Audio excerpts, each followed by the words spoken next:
welcome back to A to B's Books. I'm Ryan and I'm starting another weekly reading vlog. The two books that I'm hoping to read this week are Rue by Kim Thuy,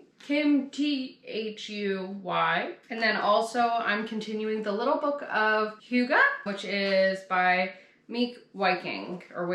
So I've already started The Little Book of Hygge. I'm at 28% on The Little Book of Huga.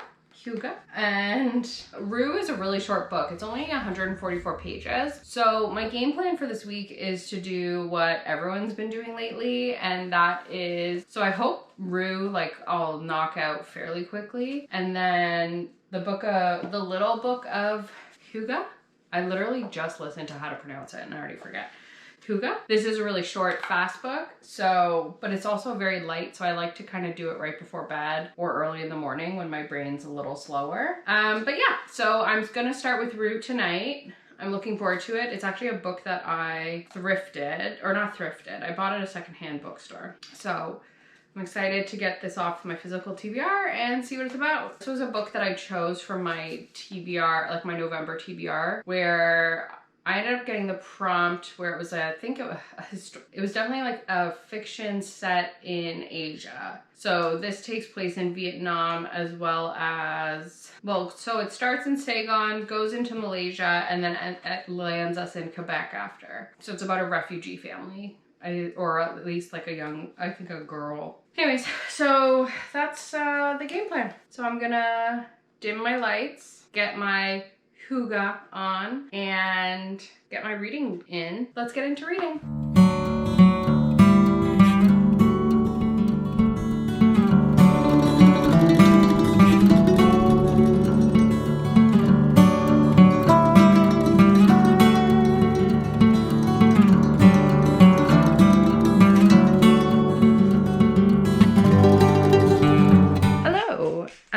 It is the next evening, and I have great news. I actually ended up finishing, I'm showing it the wrong way. I ended up finishing Rue last night. I read it all basically in one sitting. It was a super quick book and really interesting. The chapters weren't really chapters, every page, these were the pages. It was a very interesting style of writing. It almost felt like a parent telling you little nuggets of their life throughout time. Kind of that parent lore that you pick up along the way. And so it was really nice. And I don't want to say cozy because of the subject matter, but that sort of feeling. It does feature the realities, or at least what I perceive to be the realities of life as a refugee and the obstacles and kind of horrors that come with it. But then it also had a lot of hope, and you got that hope from within, from people within your community, people from the new country that you're in. This woman from Canada, Canadians were giving her hope, but then also people stories when she was home, and then her trying to give other people hope. It was all just really heartwarming, kind of definitely the perseverance of this person, the strength and fortitude that she had, and her family as well, the sacrifices that they made for their kids, and what that the different ways that different families would do that, because everyone was hoping for better for their kids, but it doesn't look the same. She came from a very wealthy family, but there were other families that didn't have the ability to do what they did, and it looked different for everyone. It's nonetheless really brave and strong to do everything that they did.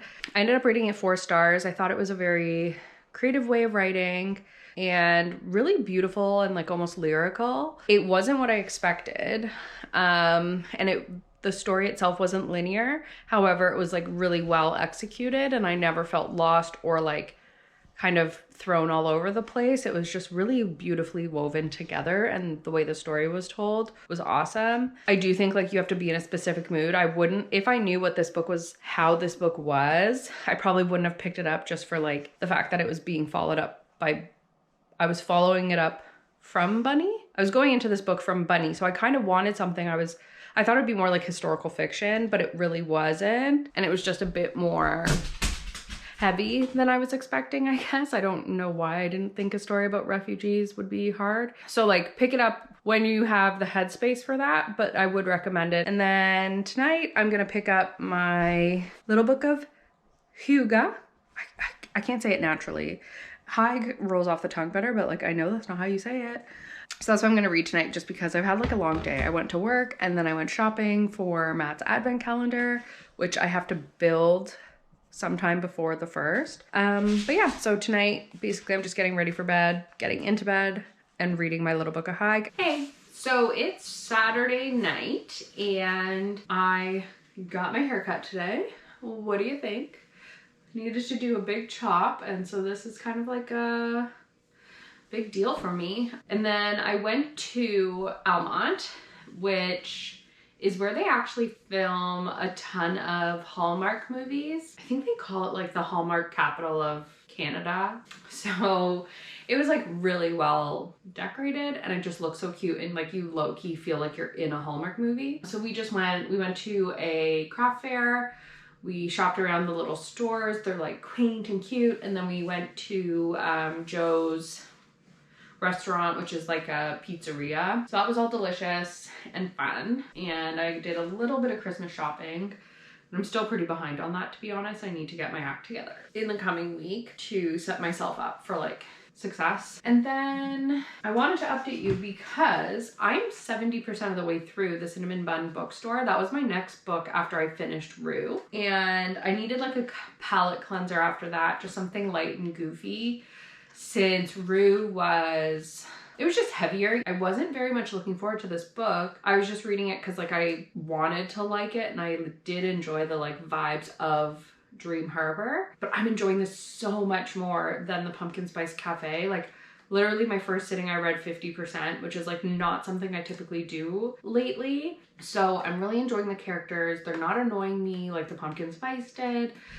I think a large part of that is not that it's so different from the Pumpkin Spice Cafe. I think my expectations were just more aligned with the reality of what this book is. I wanted the Pumpkin Spice Cafe to be something more than it was and what it was able to be.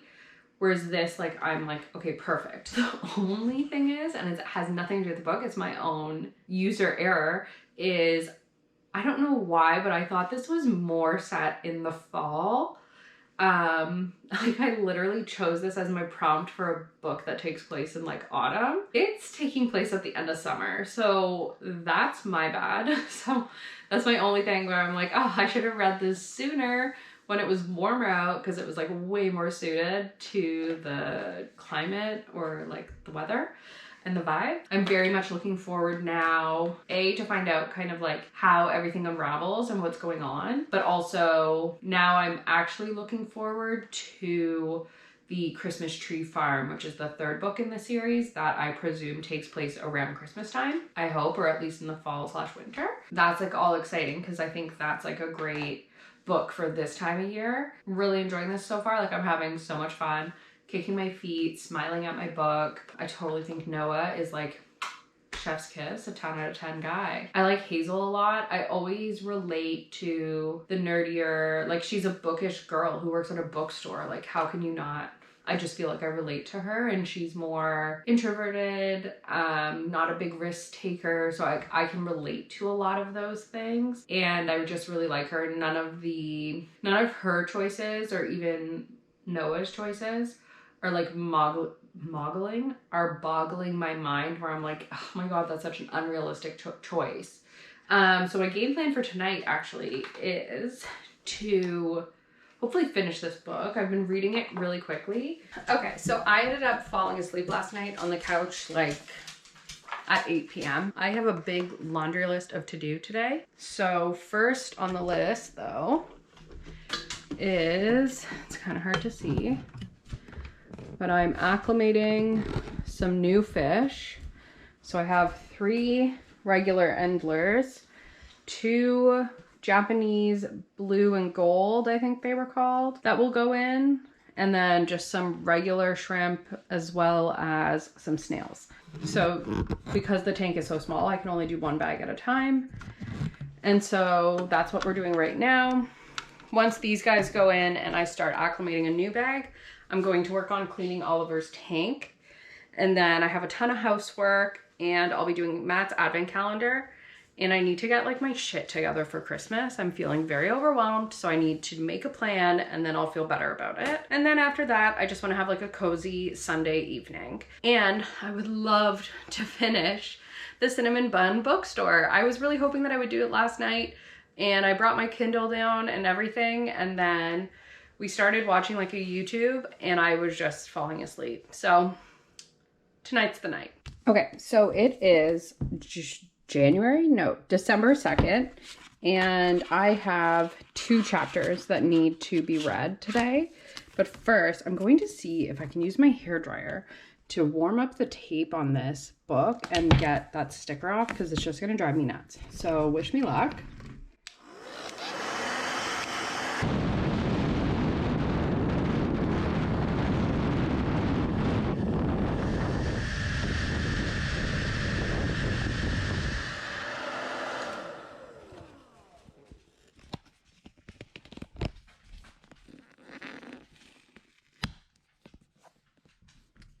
Oh man.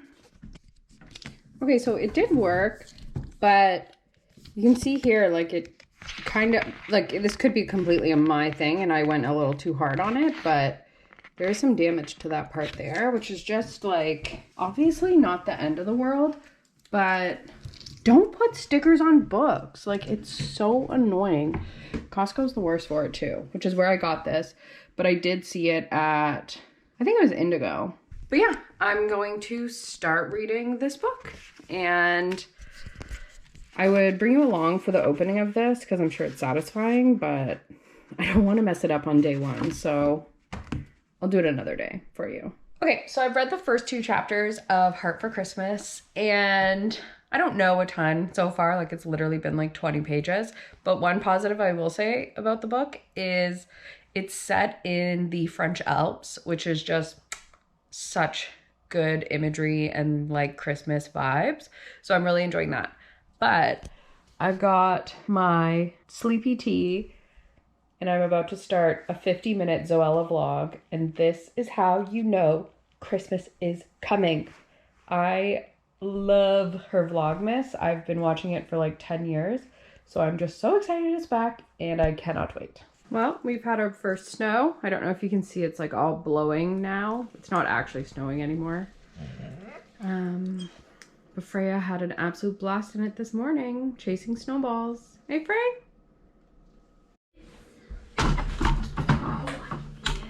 Yeah. Okay. You got me looking like Lord Farquaad over here with this new hairdo. But I need to decorate. She sees someone on the street. I need to decorate my office. We've decorated the downstairs and outside, but my office needs a little festive touch. And one of my favorite things to do at Christmas is watch all the Christmas The Office Christmas episodes. And I always like how tacky their decorations are. So that's kind of the theme that I have for my office, is kind of like tacky, tinsely. I even actually have tacky tinsel downstairs too. It's just what I like. So yeah, I'm gonna decorate my office now. It's not gonna be anything too crazy. I'm not like putting a whole tree in here, but just a few things that I've accumulated over the years for like my space. And even Oliver and Mushu and Clara now we'll have a few decorations.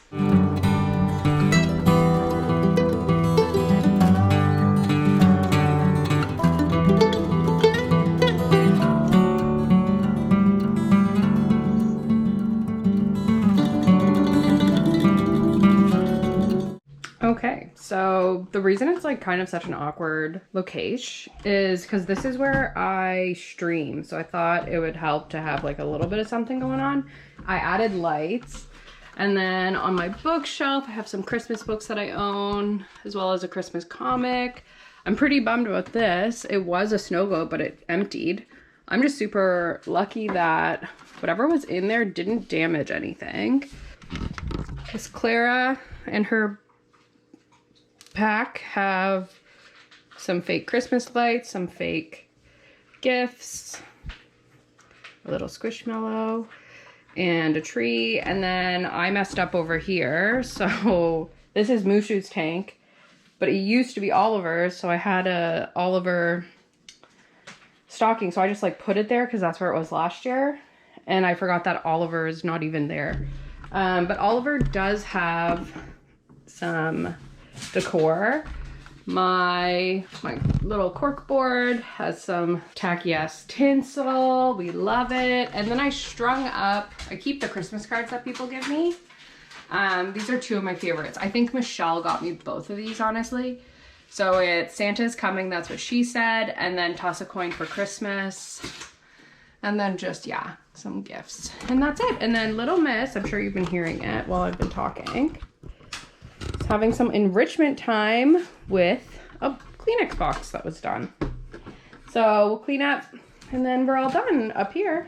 Okay, check this out. So I found it, on Saturday, and I had been reading about this type of candle. It's called an Advent candle. I don't know why I said that so weirdly, but it's an Advent candle, and I read about it in my Huga book, and I had looked for them online, but they were like reasonably priced, but then because of the Canada Post strike, the shipping was the same price as the candle. It would make it like a $50 candle. So I just went shopping locally and a store ended up having it. And it was 50% off because I bought it on the 8th. And today it's the 9th. Okay, so I bought it on the 7th and today is the 9th. And so they were 50% off. And I was like, oh, no big deal. I can totally finish this candle in time. Like just burn it down to the day and then keep going. This candle is such good quality that it burns so slow. So I've been burning it like anytime I'm home and I can safely like keep it lit, I'm burning this candle. And I've only made it so you can kind of see where the light goes is kind of how I'm doing it, not like the day being burnt off. So like I made it to day 4, so I need to make it to day 9. And this has taken me probably like 10 hours of burning. So now I understand why it was 50% off. I thought, like that was a bit of a generous deal, but now I'm the sucker, but I'm very excited to have it and I will get it done. Part of the Hug, oh God, I can't say that word. It's part of the Huga lifestyle. I'm like trying to appropriate, I guess. But this is the end of the vlog and I do have a few reading updates for you. So I ended up finishing the Cinnamon Bun Bookstore and I gave it a 3.75, which like for a romance for me is quite high. And I really liked it. I was on such a great roll with it, and then I put it down with 30% left. For one reason or another, I could never pick it back up to get my 30%, like just to finish the book. And it ended up kind of being like a few days later that I got the chance to. And it kind of like, it's not the book's fault. It was just that I was like vibing so hard. And then, I don't know, something fell off. So the last 30%, my enjoyment went down a little bit. And I can't believe I'm even saying this, but like I was like, okay, I don't want the like spicy scenes. I just want the romance because I was enjoying their banter and their connection so much. But yeah, I would definitely recommend this. It's, for me, was so much better than the Pumpkin Spice Book Club or Pumpkin Spice Cafe. And I just like enjoyed it so much more. And it was just fun to have a read that like engrossed me so much that I felt like I was flying through. The story was much better. So then I ended up, my friend and I decided to buddy read The Christmas Tree Farm. And she finished it before I even got 20% in. So thanks for that, Shan. But I'm enjoying this one as well. The only thing is, so I was on Sprint starting it and I was talking and I was like, oh, it's so refreshing that there's not some like BS mystery that they're trying to solve, right? Because in the first one, it's like who's kind of vandalizing the cafe. In the second one, it's who's leaving clues for Hazel. So I was like, oh, there's nothing, there hasn't been some thing. And because it never is very interesting and it's just like a whisper of a plot. And nope, there's something in this book too. There's something buried on the property from the previous owner that the town knows about, but the main character doesn't, who owns the property now. And so they think it's like a dead body. Nobody knows what it is. It's just very valuable.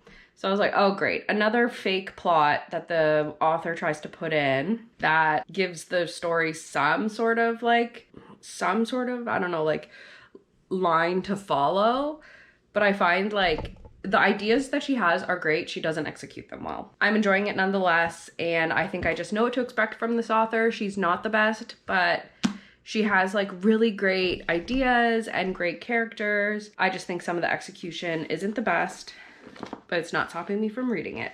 And then I'm 2 days behind, like I'm 1 day behind, I guess. So I have to read chapter 8 and chapter 9 today because today's the 9th of December. And so this is the Heart for Christmas, the Advent romance that I got.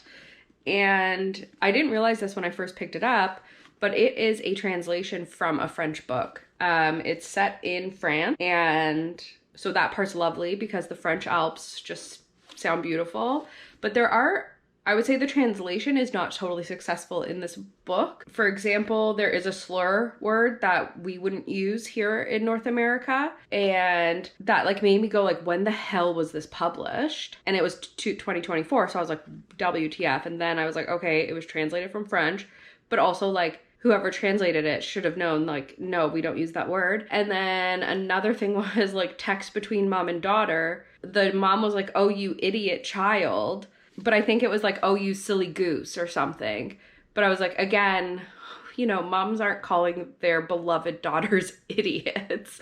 And I have found like a typo. So, you know, it's not the best. I find the main character, well, you know what? It's actually not even the main character that I don't like. It's the mother. So the mother has a big influence on her daughter and has kind of like bubble wrapped her daughter and really put a lot of fear into her daughter surrounding her medical condition. And obviously parts of that are valid, but then there's also like, she's 19 years old, she's healthy, all signs point to her being able to take a few risks, participate in life again, and the mom just won't let her. And then it's like very much the daughter projects that. So it's frustrating, but right now she's hit a point where she's like, no, I'm going to start living. So now I'm like, okay, I'm on board. Like, this is great. But at first she's a bit challenging to root for because you're like, okay, I don't know. Like, I don't know. But yeah, so I'll be continuing to read this throughout the month of December, one chapter at a time. I really like the concept of it. I think, while it's not the best, I'm not completely dreading it, and I'm like not DNFing it. That's kind of all the update I have. I'll be continuing to read these throughout the week. It's just December and it's a month of Christmas books and I'm loving it. So thanks for joining me. Really appreciate it. And I hope to see you in the next one. Goodbye.